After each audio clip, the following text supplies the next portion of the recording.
सनाई Takaichi Japan की राजनीति में ये कैसा नाम है जो तारीफें भी बटोरता है और विवाद भी खड़े करता है। तो सवाल ये है कि एक ऐसी नेता जिनकी छवि इतनी बंटी हुई है, उन्हें इतना जबरदस्त सपोर्ट आखिर मिलता कैसे है। आइए जरा उनके पिछले कुछ सालों के सफर और फैसलों को करीब से देखते हैं। यही वो सवाल है जो हमें सोचने पर मजबूर करता है। आखिर कोई नेता एक ही वक्त में समाज को बांटने वाला और जोड़ने वाला कैसे हो सकता है? इस पहेली को सुलझाने का एक ही तरीका है। हमें उनकी राजनीति की हर एक परत को खोल कर देखना होगा। तो चलिए कहानी की शुरुआत करते हैं उस एक पल से जो उनकी कहानी को सबसे अलग बनाता है। ये कोई मामूली राजनीतिक जीत नहीं थी, बल्कि एक ऐसा ऐतिहासिक मौका था जिसने जापान में बहुत कुछ बदल दिया। सोचिए, जब सनाए तकाइची जापान की पहली महिला प्रधानमंत्री बनी, तो ये सिर्फ एक पद पर बैठना नहीं था।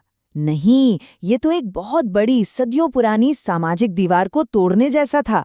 इस एक जीत ने लैंगिक समानता पर देश की सोच को सीधी चुनौती दी और आने वाली पीढ़ियों के लिए नए दरवाजे खोल दिए। अच्छा, तो एक तरफ तो थी ये ऐतिहासिक जीत, लेकिन उनकी लोकप्रियता की दूसरी और शायद सबसे बड़ी वजह है उनकी इकोनॉमिक पॉलिसीज। उन्होंने अर्थव्यवस्था को लेकर कुछ ऐसे बोल्ड कदम उठाए जिनका सीधा असर लोगों की जेब पर पड़ा। और ये कोई छोटे-मोटे बदलाव नहीं थे, बिल्कुल नहीं।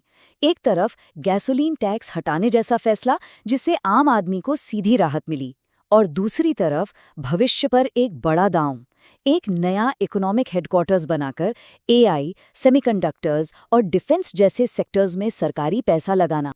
और फिर आता है ये नंबर 21.3 खरब येन। ये कोई छोटी-मोटी रकम नहीं है। ये उनकी सरकार का वो विशाल आर्थिक पैकेज था जिसका एक ही मकसद था, महंगाई से लड़ना और इकोनॉमी को रफ्तार देना। लेकिन बात सिर्फ बड़े-बड़े आंकड़ों की नहीं थी। ये खरबों येन असल में लोगों की जिंदगी तक पहुंचे। कैसे? बिजली और गैस के बिलों में सब्सिडी के तौर पर, छोटे कारोबारियों की मदद के तौर पर, और बच्चों की परवरिश के लिए सीधी आर्थिक सहायता के तौर पर। मतलब इसका असर सीधा जमीन पर दिखा। तो इकोनॉमी के बाद अब बात करते हैं ताकाइची की रणनीति के दूसरे सबसे मजबूत पिलर की, और वो है जापान की राष्ट्रीय सुरक्षा। ये उनके लीडरशिप का एक और मजबूत स्तंभ है। यहाँ देखिए, रक्षा बजट में एक जबरदस्त उछाल लाने का प्लान है, और सिर्फ खर्च बढ़ाना ही नहीं, बल्कि जीडीपी के 2% वाले टारगेट को 2026 तक ही पूरा कर लेना। ये जापान की सैन्य रणनीति में एक बहुत बड़ा और कह सकते हैं कि एक आक्रामक कदम है। तो समझ रहे हैं, ये सिर्फ पैसों का खेल नहीं है, ये तो जापान के पूरे डिफेंस नजरिए में एक बुनियादी बदलाव है। इसका असली मकसद है अपने इलाके में पावर बैलेंस को साधना और जापान की सुरक्षा की परिभाषा को ही नए सिरे से लिखना। बाहर से देश को सुरक्षित करने के साथ साथ तकाइची का जोर देश को अंदर से मजबूत बनाने पर भी रहा। उनकी घरेलू नीतियां वो सीधे सीधे लोगों की रोजमर्रा की जिंदगी को छूती हैं। तो उनकी सोशल पॉलिसीज के 3 मेन पॉइंट्स थे।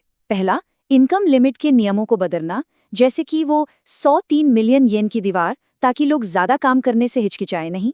दूसरा, परिवारों का बोझ कम करना, जैसे स्कूल की फीस और लंच फ्री करके।